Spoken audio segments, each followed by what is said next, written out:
अखिल भारतीय जाट धर्मशाला trust Haridwar की ओर से जोधपुर की इस दिव्य धरती पर आयोजित दानवीर धन्ना सेठ अभिनंदन समारोह को संबोधित करने के लिए विनम्र निवेदन राजस्थान सरकार के नगरीय विकास और स्वायत्त शासन मंत्री आदरणीय श्री झाबर सिंह जी खर्रा साहब, अखिल भारतीय जाट धर्मशाला ट्रस्ट हरिद्वार के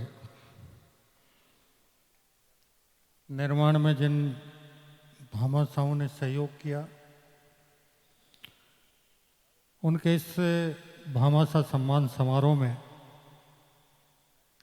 उपस्थित सभी सम्मानीय भामाशाह बंधु, अखिल भारतीय जाट धर्मशाला ट्रस्ट हरिद्वार के सभी सम्मानीय कार्यकारिणी प्रबंधकारिणी के अध्यक्ष सहित सभी पदाधिकारी और सदस्यगण, उपस्थित सभी सम्मानीय समाज के वरिष्ठ प्रबुद्धजन, परम सम्मानीय मातृशक्ति युवा साथीगण और आप सबके बीच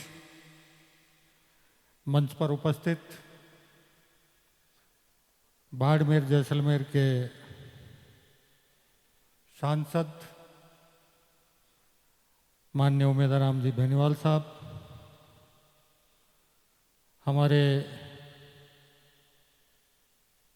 मंच पर उपस्थित ट्रस्ट के अध्यक्ष महोदय, प्रधान महोदय, गोदारा जी, सम्मानित मंच, सभी को यथायोग्य अभिवादन। सबसे पहले तो मैं ट्रस्ट के सभी पदाधिकारी और कार्यकर्ताओं का हार्दिक अभिनंदन करना चाहूँगा, जिन्होंने इस पुनीत कार्य का बीड़ा उठाया।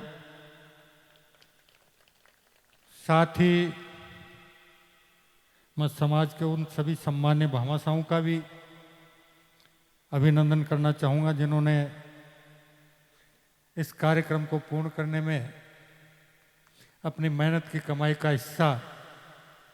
सहयोग स्वरूप प्रदान किया, जिसकी वजह से हरिद्वार में जाट धर्मशाला का निर्माण संपन्न हो पाया।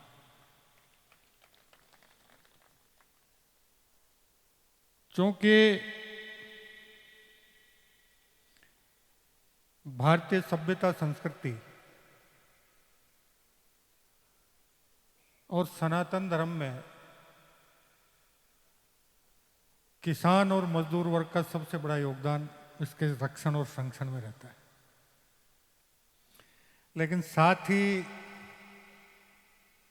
एक विडंबना भी हम पाल के रखते हैं। मैं पिछले 50 साल से ये देखता आ रहा हूं कि किसान और मजदूर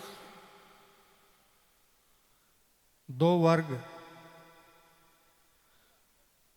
जो विपरीत प्राकृतिक परिस्थितियों में कड़ी मेहनत करते हैं और कड़ी मेहनत करके अपने और अपने परिवार के और समाज के हित के लिए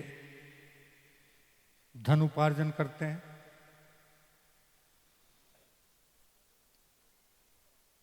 भारतीय सभ्यता संस्कृति और सनातन धर्म का रक्षण और संरक्षण भी करते हैं, लेकिन साथ ही हर तीसरे चौथे साल एक कुरीति छोड़ते हैं और एक नई कुरीति अपने सर पे ओढ़ लेते हैं। और ये हर तीसरे चौथे साल मैं पिछले 50 साल से लगातार देखता हुआ। दूसरी, इन दोनों वर्गों में एक बड़ी विडंबना देखने को मिलती है। किसान जब आषाढ़ के महीने में बरसात की पहली फुहार के बाद अपना हल बैल और बीज लेकर खेत की तरफ रवाना होता है, तो रास्ते में और खेत की जुताई बिजाई करते हुए विभिन्न प्रकार की कल्पनाएं करता है कि परमात्मा अब की बार अगर मेरे खेत में मुझे 100 बोरी अनाज की दे देगा तो मैं मेरा ये दायित्व भी पूरा कर लूँगा, ये दायित्व भी पूरा कर लूँगा, ये दायित्व भी पूरा कर लूँगा, ये दायित्व भी पूरा कर लूँगा, घर परिवार में ये कमी बेची है उसको भी मैं पूरी कर लूँगा। ऐसे ही मजदूर सुबह जब मजदूरी के लिए निकलता है तो कल्पना करते हुए चलता है कि आज अगर मुझे 500 रुपए की मजदूरी मिल गई तो मैं मेरा ये काम भी कर लूँगा, ये काम भी कर लूँगा, घर में इस चीज़ की कमी है उसकी भी पूर्ति कर लूँगा। और परमात्मा ने अगर किसान की कल्पना 500 बीघा 100 बोरी अनाज की थी और खेत में 125 बोरी अनाज की उत्पन्न हो गई और मजदूर ने 500 रुपए की मजदूरी प्राप्त करने की कल्पना की थी और अगर उसे 600 रुपए की मजदूरी प्राप्त हो गई तो ना किसान उस अतिरिक्त 25 बोरी को पचा पाता है और ना वो मजदूर उस अतिरिक्त 100 रुपए की मजदूरी को पचा पाता है। और उसका दुष्परिणाम ये होता है कि उस अतिरिक्त 25 बोरी को के साथ साथ कल्पना की जो 100 बोरी अनाज था उसकी 40 बोरी भी एक दूसरे की रड़क निकालने में पुलिस और कोर्ट कचहरी में बर्बाद कर देता है। और यही हाल मजदूर का है, वो अतिरिक्त 100 रुपए पचते नहीं है, वो 100 रुपए के साथ बाकी 200-300 रुपए भी अपने बराबर के भाई, अपने बराबर के पड़ोसी की रड़क निकालने में बर्बाद कर देता है। और मैं 50 साल से निरंतर देखता आ रहा हूं कि जो रड़क निकालने की प्रवृत्ति के साथ अपने आप को आर्थिक रूप से बर्बाद करता है वो बराबर वाले की या पड़ोसी की रड़क निकालने में तो सफल नहीं होता लेकिन अपने परिवार को गर्त में जरूर डाल देता है। यही हाल मजदूर वर्ग का। तो क्यों नहीं अगर हमारा कोई बराबर का भाई, हमारा कोई बराबर का पड़ोसी कड़ी मेहनत करके अपनी बुद्धिमत्ता से आर्थिक रूप से आगे बढ़ रहा है, सामाजिक रूप से आगे बढ़ रहा है, राजनीतिक रूप से आगे बढ़ रहा है, व्यापारिक रूप से आगे बढ़ रहा है, तो हमारे मन में ये भाव क्यों नहीं आता कि मैं भी इससे कड़ी मेहनत करके मैं और मेरा परिवार आर्थिक रूप से, सामाजिक रूप से, शैक्षिक रूप से, राजनीतिक रूप से इससे आगे निकलने का प्रयास करूं बजाय टांग खींचकर नीचे गिराने का प्रयास करने का। ये एक बड़ी विडंबना है और इस विडंबना के कारण ही आप कड़ी मेहनत के बाद जिस मुकाम के अधिकारी हैं उस मुकाम तक पहुंच पाने में असफल रहते हैं।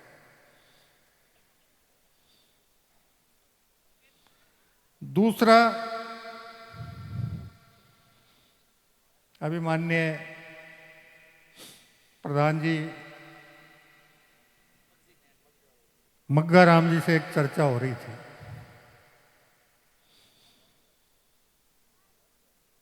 समाज की भावी पीढ़ी की दिशा और दशा के बारे में।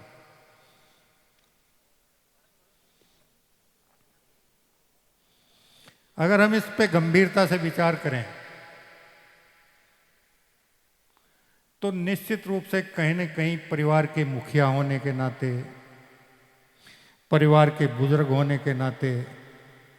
या भावी पीढ़ी के दादा दादी होने के नाते, ताऊ ताई होने के नाते, या माता पिता होने के नाते, कहीं न कहीं भावी पीढ़ी के प्रति हमारी जो कर्तव्य और दायित्व थे, उनका निर्वहन करने में हमसे कहीं न कहीं चूक हुई है। वैसे भारतीय सभ्यता, संस्कृति और सनातन का ये मानना है, इस संसार में मानव रूप में जो भी जीव आता हो, चाहे बच्चा हो चाहे बच्ची हो, उसकी पहली शिक्षक उसकी माता होती है। और वो बच्चा, वो शिशु जो इस संसार में आ रहा है, वो अपनी माता के पेट से लेकर जीवन के शुरुआती लगभग पुराने ज़माने में तो 5 साल माँ की गोद में नहीं बिताता था, लेकिन अब भी 3-4 साल अपनी माँ की गोद में बिताता है। और ये एक स्थापित तथ्य है कि माँ के पेट से लेकर जीवन के शुरुआती 3-4 साल में उस शिशु की माता का जिस प्रकार का आचार विचार होता है, उसके जिस प्रकार के संस्कार होते हैं, वो जिस प्रकार की बातें उसके मन मस्तिष्क में चलती रहती हैं, जिस प्रकार के विचार, सदविचार अगर उसके मन मस्तिष्क में उमड़ते घूमड़ते रहते हैं, तो उन सब का प्रभाव पेट में पलने वाले बच्चे से लेकर गोद में खेलने वाले बच्चे तक संचारित होते हैं, प्रभावित होते हैं। और उसकी माता के बाद उसका दूसरा शिक्षक होता है घर का आंगन। जब आंगन में खेलते कूदते परिवार के सदस्यों के साथ उसका रिश्ता क्या है, इसका भान उसे कराया जाता है, उसका भान उसे होता है। कौन मेरा दादाजी है, कौन मेरी दादी जी है, कौन मेरे ताई जी हैं, कौन मेरे ताऊ जी हैं, कौन मेरे काका जी हैं, कौन मेरी काकी जी हैं, कौन मेरा बड़ा भाई है, कौन मेरी बड़ी बहन है, कौन मेरी बुआ जी है। ये सारे रिश्ते, नातों का भान उसे घर के आंगन से सीखने को मिलते हैं। वो घर का आंगन उसका दूसरा शिक्षक होता है। और तीसरा शिक्षक बनती है फिर उसकी गांव की गलियां। जो अपने परिवार के बुजुर्ग की अंगुली पकड़कर गांव की गलियों में निकलता है, तो उसे एहसास होता है कि सामने आने वाले के साथ मेरा क्या संबंध है, मैं किसका पोता लगता हूं, किसका पड़पोता लगता हूं, किसका भतीजा लगता हूं, किसका बेटा लगता हूं। और वो गांव की गलियां उसको फिर तीसरे शिक्षक के रूप में ज्ञान शिक्षा देती है। और चौथा शिक्षक फिर विद्यालय का शिक्षक होता है, जो उसे किताबी ज्ञान के साथ साथ सांसारिक ज्ञान की शिक्षा भी देता है। लेकिन गलती कहां होती है? विद्यालय का समय केवल मात्र 7 घंटे और दिन और रात का समय 24 घंटे। बाकी 17 घंटे हमारा वो बाल वय का बालक बालिका, किशोर वय का बालक बालिका, युवा वर्ग का सदस्य, युवा या युवती, बाकी 17 घंटे वो किस प्रकार के वातावरण में रहता है, किस प्रकार की संगत में रहता है, उसकी हाव भाव कैसे हैं, उसकी बोलचाल कैसी है, उसके रंग ढंग कैसे हैं, इसके बारे में चिंता करने का समय परिवार के किसी भी वरिष्ठ सदस्य के पास नहीं होता। और यहीं से फिर वो मार्ग जिसकी आप कल्पना करते हैं कि मेरे परिवार का किशोर वय का बालक बालिका सदमार्ग पर चले, सद शिक्षित बने, सदचरित्र बने, उस दायित्व कर्तव्य का आप निष्ठापूर्वक निर्वहन नहीं करते हैं तो फिर कहीं न कहीं वो गलत संगत में पड़कर गलत मार्ग पर चल पड़ता है। और जब गलत मार्ग पर चलता है तो उसका भविष्य तो अंधकार में होता ही होता है, लेकिन परिवार के वरिष्ठ सदस्यों का संध्या काल भी दुखदायी बनता है। पूरे परिवार के लिए दुखदायी है, समाज के लिए दुखदायी है, गांव के लिए दुखदायी है, क्षेत्र के लिए दुखदायी है, प्रदेश और राष्ट्र के लिए भी दुखदायी बनता है। इसलिए आज के समय में दो बातों पर विशेष रूप से ध्यान देने की आवश्यकता है। एक, अपने परिवार की भावी पीढ़ी को सुशिक्षित और सुसंस्कारित करने के लिए आपके जो कर्तव्य और दायित्व बनते हैं उसका निष्ठापूर्वक निर्वहन करने में किसी प्रकार की कोर कसर नहीं छोड़े, ताकि आपके परिवार की भावी पीढ़ी का भविष्य भी सुखद हो और आपके जीवन का संध्या काल भी खुशहाल बने। और दूसरा, ये एक दूसरे की टांग खंचाए रोड़क निकालने का जो काम हम करते हैं उसको विराम देने का प्रयास करें। रड़क नाम के कीड़े को अपने दिमाग से निकालकर बाहर निकालें और अपने मन मस्तिष्क में सदैव सद्भाव और सहयोग के विचारों को प्रवेश दिलाएं। तभी जो हम कल्पना करते हैं समाज ऐसा होना चाहिए, हमारी परिवार की आने वाली पीढ़ी ऐसी होनी चाहिए, उस परिकल्पना को साकार करने में सफलता प्राप्त करेंगे, वरना नहीं कर पाएंगे। दूसरे मेरे दो निवेदन और हैं। ये जो हर तीसरे चौथे साल एक कुरीति छोड़ना और दूसरी कुरीति ओढ़ लेना,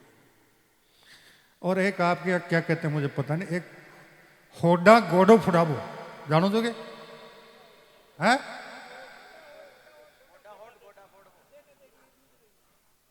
उससे बचने का प्रयास करें।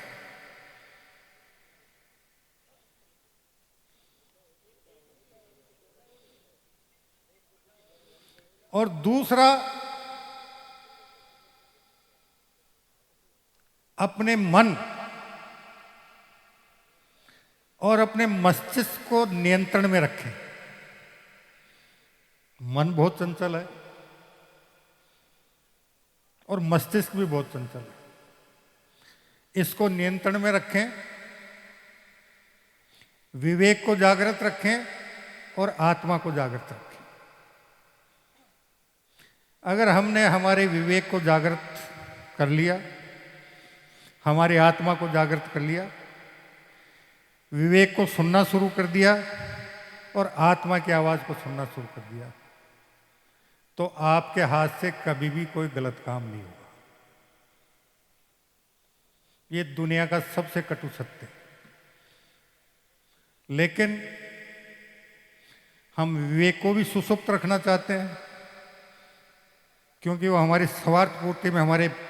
सामने बाधा बनकर खड़ा हो जाता है। और हम हमारी आत्मा को भी सुसुप्त रखना चाहते हैं, क्योंकि वो भी हमारी रड़क के भाव को या किसी दूसरे को नुकसान पहुंचाने के भाव के सामने के रास्ते में तनकर खड़ा हो जाता है कि ये गलत कर रहे हो। इसलिए हम उनको सुसुप्त रखते हैं और मन की चंचलता और मस्तिष्क की चंचलता को सदैव अपने आप पर हावी हुए रखते हैं। और उसी का परिणाम है कि सामान्यतः पहले मुझे बहुत आश्चर्य होता, जब मैं पहली बार जयपुर आया तो किसी काम से सिविल लाइन जाना था मुझे। ये हो गई 50 साल पुरानी बात, जब मैं यूनिवर्सिटी में आया था। तो अजमेर पुलिया से उतर के सिविल लाइन में घुसा तो एक डॉक्टर का आवाज था। वहाँ 5 लाइन में लगभग, अगर हम लंबाई करें तो 2.5-3 किलोमीटर लंबी लाइन लगी हुई थी। मैंने कहा भाई यहाँ कोई ऐसा कौन सा, क्या कोई देवस्थान है, कोई मुख्यमंत्री गवर्नर है, क्या चक्कर है इसके यहाँ इतनी लंबी सारी लाइन क्यों लगी हुई है? बाद में जानकारी करने पर पता चला कि साहब ये मनोचिकित्सक का आवास। आज 1/3 से ज्यादा आबादी मानसिक रूप से विचलन की स्थिति से गुजर रही है। आप चाहे मनोचिकित्सकों के आवास या चिकित्सालय का चक्कर लगा ले, या जो देवता बैरुंजीर, भूम्याजीर, अपने वो बालाजीर जो मानसिक विकार दूर करते हैं, उनके यहाँ का चक्कर लगा लें, जो लंबी लाइनें आपको दिखाई पड़ेंगी। और ये सारे मानसिक विकार का मूल कारण है अपने विवेक और अपने आत्मा को सुसुप्त रखना और मन और मस्तिष्क को अपने आप पर हावी होने देना। मन को नियंत्रित रखो, मस्तिष्क को नियंत्रित रखो, आत्मा को जागृत रखो, विवेक को जागृत रखो, तो आपके मन में जब नकारात्मक विचार आएंगे ही नहीं, सदैव आप सकारात्मक विचारों से ओतप्रोत रहोगे, तो फिर ना तो किसी देवता के यहाँ जाने की जरूरत पड़ेगी और ना किसी मनोविकार वाले चिकित्सक के यहाँ जाने की जरूरत पड़ेगी। और जब ये सब कर लोगे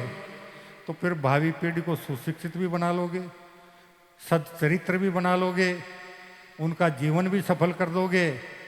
आपके जीवन का संध्या काल भी सुख में कर लोगे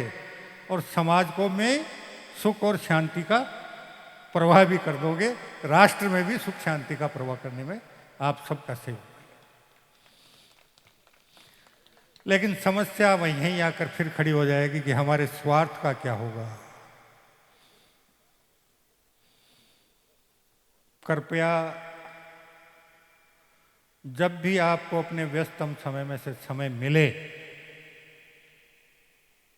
बहुत ज्यादा समय की बात नहीं, 5-7 मिनट अपने घर के किसी एकांत कोने में बैठकर अपने विवेक और आत्मा को जागृत कर उससे एक प्रश्न कर दें कि परिवार का मुखिया होने के नाते, समाज का अग्रणी होने के नाते, एक मानव होने के नाते, क्या मैं मेरे जीवन की सार्थकता के लिए, मेरी भावी पीढ़ी के भविष्य की सार्थकता के लिए जो कुछ मुझे करना चाहिए,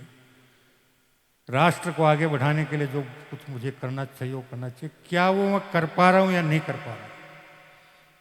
और आपका विवेक और आपकी अंतरात्मा आपका जो जवाब दे, उसे सुनकर अगर आप उसका अनुसरण कर लेंगे तो आपके जीवन के सभी कष्टों का निवारण उसी समय से होना शुरू हो जाएगा। अब प्रार्थना इतनी है, अच्छी लगी हो मेरी बातें तो साथ ले जाना, वरना मैं यहाँ से निकलूँ उससे पहले मेरी जेब में वापस समाहित कर देना। मैं आप सभी के परिजनों के, समाज के, सर्व समाज के और राष्ट्र के उन्नति, प्रगति और सुखद भविष्य की शुभकामनाएं प्रेषित करता हूं और उम्मीद करता हूं कि एक श्रेष्ठ इंसान के रूप में हमसे जो कुछ बन पड़े, अपने परिवार की भावी पीढ़ी के लिए, अपने परिवार के लिए, अपने पड़ोसियों के लिए, अपने गली मोहल्ले के लिए, अपने गांव कस्बे ढाणी के लिए, अपने समाज के लिए, अपने क्षेत्र के लिए और अपने राष्ट्र के लिए, उसको करने में किसी प्रकार की कोर कसर नहीं छोड़े। और जो भी कोई इस सृष्टि का नियंता है, उसने हमें ये मानव जीवन के रूप में यहाँ भेजा है, उसके गुणगान करते हुए अपने जीवन को, अपने आने वाली पीढ़ी के जीवन को, अपने समाज के जीवन को, सर्व समाज के जीवन को, राष्ट्र को सुखी और खुशहाल बनाने में जो कुछ हमसे बन पड़े करने में किसी प्रकार की कोर कसर नहीं छोड़े। इन्हीं शुभकामनाओं के साथ आप सभी का हृदय से अभिनंदन। और मैं संभवतः मैंने जो समय दिया था उससे लगभग 1 घंटे आपके बीच देरी से है, उसके लिए क्षमा प्रार्थी। बोलो तेजाजी महाराज की, बोलो धन्ना भगत की, बोलो कर्माबाई की। बोलो सियावर रामचंद्र की और देवों के देव बजरंगबली हनुमान की, शंकर भगवान की और आप सभी सज्जनों देवियों की भी जय।